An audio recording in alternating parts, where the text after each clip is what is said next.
Dimanche 8 décembre 2002, 18h15, Jackie Barly et Marco Pascolo quittent les Charmilles avec un carré de pelouse. Une image symbolique, surtout pour Jackie Barly, qui va nous servir de fil rouge dans l'hommage que Passion Foot tient à rendre à ceux qui ont fait la légende du stade et du FC Servette.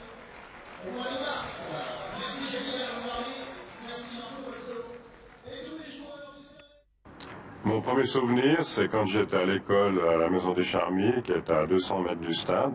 Et à l'âge de 8 ans, 9 ans, on avait des bons pour venir voir les matchs. Et c'est là que j'ai connu le stade des Charmilles. C'était en quelle année? Voilà, c'était en 49, je crois, 49-50. Et puis alors justement, vous veniez voir des matchs en tant que... On venait voir les matchs. Moi, je me rappelle de matchs de Servette Guadeloupe, Servette Rapide de Vienne. Ensuite, on a vu les championnats du monde en 54. J'avais vu jouer la Corée. Et j'ai suivi le Servette depuis toute ma jeunesse, quoi. Alors justement, à l'époque, c'était un stade, un club particulier déjà Servette qui avait un certain attrait ici à Genève. Il y avait un attrait parce que c'est quand même un club qui a beaucoup de passé. Il y avait des grands joueurs de l'époque, hein, dont Jackie Faton, Lulu Pasteur, Tamini, enfin tous des anciens joueurs. C'est resté un club mythique, quoi. Faton, capitaine. Maquet. Eury. Besson. Nemeth. Passebandi. Mantoula. Mélan. Roche. Mafiolo. Schneider. Barly. Je suis arrivé donc en 59, comme je vous l'ai dit, à l'âge de 17 ans, demi 18 ans. Je me suis retrouvé vraiment avec des adultes, j'étais vraiment le minus dans l'équipe et il fallait s'adapter, quoi. Mais bon, ça s'est bien passé parce que le groupe était vraiment super, quoi. Et ça faisait drôle la transition d'avoir été un supporter du Servette et puis de se retrouver ensuite sur la pelouse avec ces joueurs que vous côtoyez? Ben, ça c'est clair que quand vous êtes à l'école et puis que vous venez voir les matchs et comme je vous l'ai dit, on se retrouve 9-10 ans après sur le terrain. C'est vraiment une satisfaction que dans la vie, je pense, qui est extraordinaire, que je souhaite à beaucoup de joueurs. Alors, on en parle aussi de l'infrastructure, un peu de ce stade des Charmilles. Vous pouviez vous entraîner sur la pelouse ici, à l'époque? Ah non, alors on avait des conditions d'entraînement qui étaient quasiment catastrophiques, parce que l'été, bon, on pouvait s'entraîner sur le terrain. Donc on n'avait pas de centre d'entraînement, le centre de Balexa n'existe pas. On devait s'entraîner sur un stabilisé qui faisait 30 mètres sur 50 derrière la tribune, là qu'on sert comme parking maintenant. Et là, je pense que l'entraîneur Snella a fait des miracles. On est sorti 2 fois champion suisse en s'entraînant sur un terrain comme ça. Je pense que les conditions étaient vraiment catastrophiques pour un club comme Servette. L'histoire de Servette débute en 1890.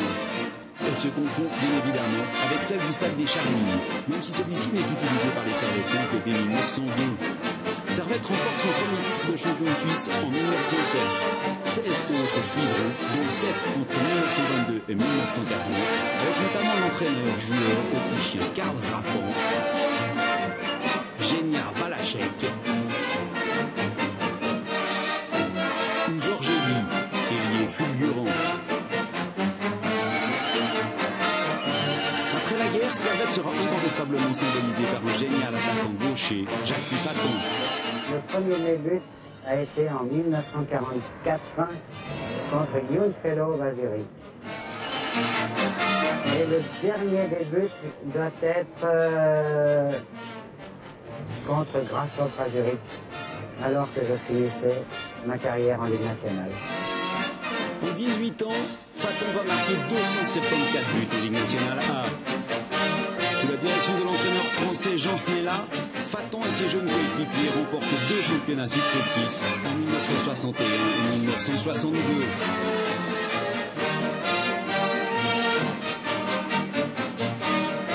Les Schneider, Mafiolo, Barly, Besson, Débiol, Georgie, Nemeth, Passebandi, Mackay, Mélan, Robiani connaissent leur jour de gloire face aux Tchécoslovaques du Dukla Prague, battu 4-3 au Charmilles, 8e de finale de la Coupe d'Europe des clubs champions 1962.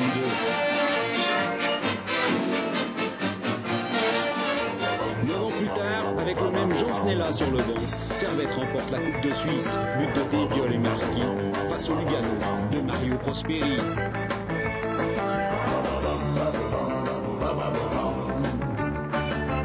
C'est la fin des années noir-blanc, le passage au professionnalisme avec un 14e titre national en 1979 où les Barberis, André, Bizzini, Schneider et autres Hamberg écrasent tout sur leur passage.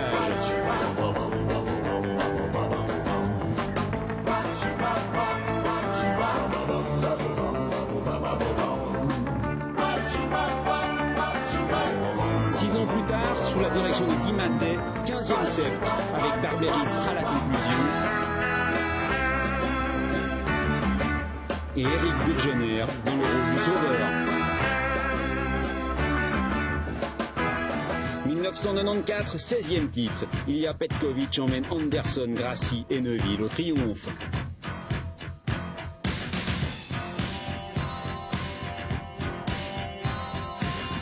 Enfin, 17e titre en 1999. Avec Sébastien Fournier aux commandes et Gérard Castella sur le banc.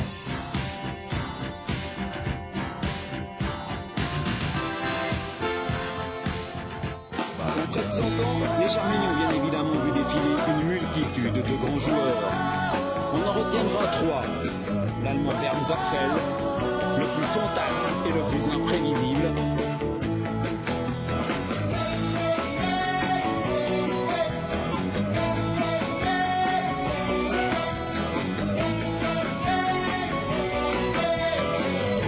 L'Anglais Martin Chivers.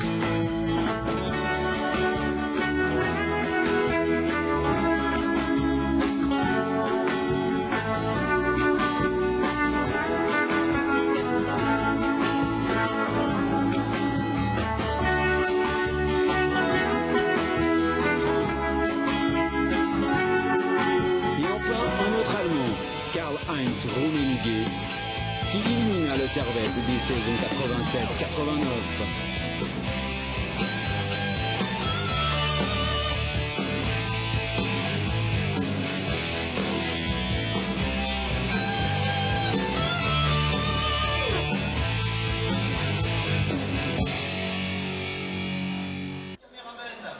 « 1930-2002, 72 ans d'histoire que personne n'oubliera, surtout pas ceux qui l'ont faite cette histoire. On commence par la génération des années 40, dont les copains, avec en tête Jackie Faton, 274 buts, 358 matchs de LNA. Il est ici en compagnie de Marcel Mouton. Et les années passent, voici la génération des années 50, avec notamment Gégène Parlier, Raymond Mafiolo, Charlie Hertig, Giulio Riompiani, Roger Piguet, Marc-Francis Anker. Un ailier, un de ces qui venait devant la chausse-fond, jouait avec Faton. Les années 60, on reconnaît Pierre Georgie, André Bosson, Bernard Mosselin ou encore Gilbert Guyot.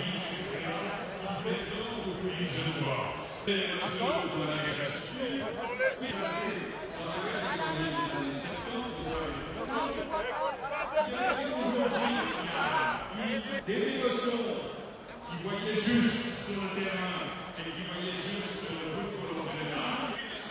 Une page se tourne encore, voici les années 70. Bizzini, Franco Marchi, Valentini au milieu.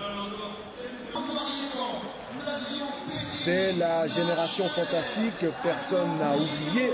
Évidemment, le quadruplé historique de la saison 78-79 avec Barberis, André, Schneider.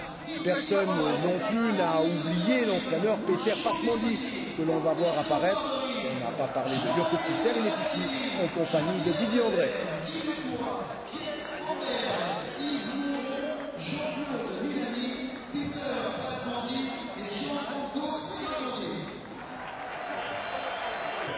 La photo de famille avec notamment Jean-Pierre Weber, Franco Marchi, on reconnaît également Moreau. Et vous allez le voir, Serramondi ainsi que le portier Milani. Gilbert Castella, Jean-François Henry, Manu Machelli, Manuel Navarro, Thierry Racine, Lucien Favre, Éric Burgener pour symboliser les années 80 avec également Gilbert Castella. Yaksha Mustafa, Besnar également, sans oublier le portier Peda. Et puis enfin, la dernière volée, c'était hier, Chaland, aux côtés de Gérard Castella. Un Gérard Castella véritablement plébiscité dimanche par le public. Personne n'a oublié évidemment le dernier titre du Servette FC obtenu en 1999. L'Enfa et Muller avec Jean-Michel Eddy notamment. 1935, Suisse bat France 2-1 à Genève avec Minelli, Jacques Spagnoli, Traîneau, Guinchard, Defago et Schlegel. Les Charmilles, un siècle d'histoire glorieuse, enrichi de 17 titres nationaux et de nombreux rendez-vous internationaux. Jacques Ducret, première question un petit peu pernicieuse. Combien de fois vous vous êtes assis au Charmilles pour voir un match de foot? Alors c'est une question... Écoutez, la première fois, je devais avoir, j'en suis un vague souvenir, j'avais des images, vous savez, les vignettes parisiennes dans les mains, c'est avant la guerre, pas 14-18, mais avant 39-45, et puis, depuis, alors après, je ne sais plus, je me rappelle, mon premier match international, c'était pendant la guerre, c'était en Suisse-Hongrie, et je vois sortir qui vient du couloir des joueurs, Roger Boquet, qui est un peu l'idole des Genevois, bien qu'il jouait déjà à Lausanne Sport. Et puis, ce qui m'a marqué, c'est le match de 77, où là, on découvre Platini, qui a ses coups francs, et qui, disons, assassine la Suisse, qui avait fait une première mi-temps merveilleuse, qui aurait dû mener au score, et il y a le 0-0, et à la reprise, Platini marque, 1-0 sur un coup franc, le gardien, c'était Kung de Bâle, qui a été complètement battu, et ce match a marqué le commencement de la fin pour Roger van Lanten. Il venait de reprendre l'équipe nationale un match avant, et cette défaite l'a plombé vis-à-vis des Suisses allemands. Et le pauvre Roger, qui était donc genevois, ça a été pour lui cet échec, il s'en est jamais remis, parce qu'il n'a jamais pu imposer ses idées, qui étaient celles d'un football offensif. Vous avez fait allusion à Platini. Il y a d'autres grands noms que vous avez vus jouer au Charmilles? Oui, on va commencer par... mais là, en match amicaux, on a vu Pelé avec Santos, on a vu Maradona dans les années 80 avec Barcelone, et puis on a eu, par exemple, à la Coupe du Monde de 54, un quart finale à Genève qui était Allemagne-Yougoslavie, où là, les Yougoslaves encore au niveau du football, avaient ravi les puristes, mais les Allemands avaient déjà ce réalisme qui allait faire la perte des Hongrois en finale, et là, on a vu Fritz Walter, l'intelligence de jeu, on a vu Rahn. À Genève, devant 20 000 personnes, les Allemands affrontent les Yougoslaves, favoris sur ce match. Mais à la surprise générale, les Allemands ouvrent le score sur ce but du malheureux Ivan Horvat, qui trompe son propre gardien. 1-0 pour l'Allemagne, les Yougoslaves sortent ensuite de leurs réserves, mais leurs attaques vague après vague n'aboutissent pas. Et c'est au contraire Helmut Rahn qui double le score. Victoire 2-0 de la sélection allemande qui se qualifie pour sa deuxième demi-finale de Coupe du Monde. Et puis il y avait aussi dans cette Coupe du Monde l'équipe du Brésil qui avait joué contre le Mexique. Oui, mais l'équipe de Brésil de 54, vous savez, elle n'a pas laissé une grande impression. Il y avait Juninho qui est un ailier formidable, mais moi je me rappelle, j'avais surtout apprécié l'Uruguay, avec Scafino, etc. Dans le second match de ce groupe à Genève, le Mexique affronte le Brésil du Grand Didi. Les Brésiliens, tout de suite en action, ouvrent rapidement le score. Sur cette frappe puissante de Baltazar, Salvatore Mota, le gardien mexicain, ne peut rien. 1-0 pour la Seleção, et le festival ne fait en fait que commencer. Didi en personne double la marque, avant que Pinga, quelques minutes plus tard, ne réussisse le doublé en 10 minutes.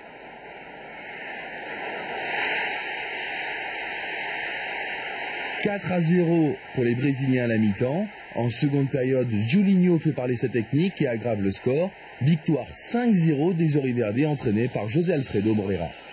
Vous êtes assis là à la place des supporters, vous en avez connu beaucoup dans votre carrière. Comment il est le supporter genevois?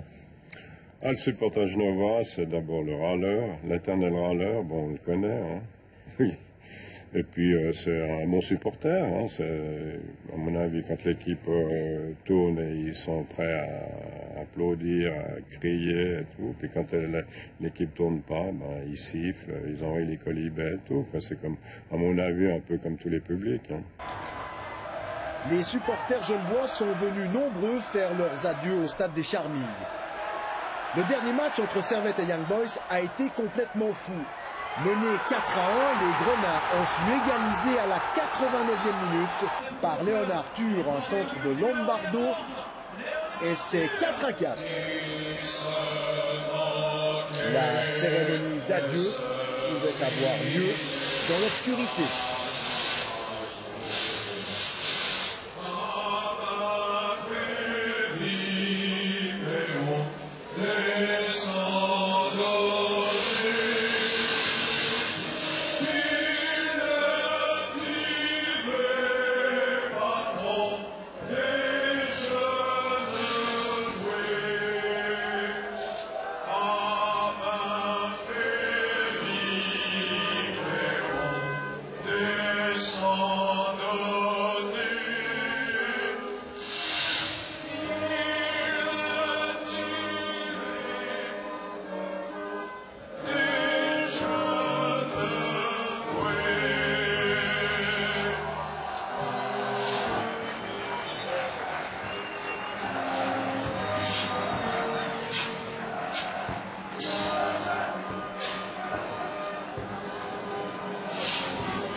La page du stade des Charmies tourne.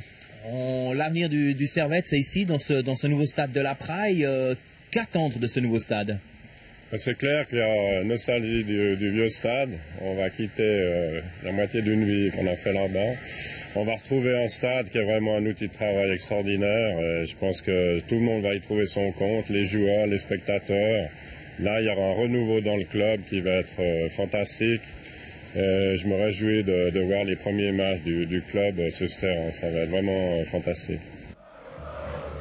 Il n'y a plus qu'à espérer que l'équipe actuelle du FC Servette soit à la hauteur de ce cadeau royal, un cadeau de 80 millions de francs. Le stade de la Praille pourra contenir 30 000 places. Le premier match est agendé à la mi-mars.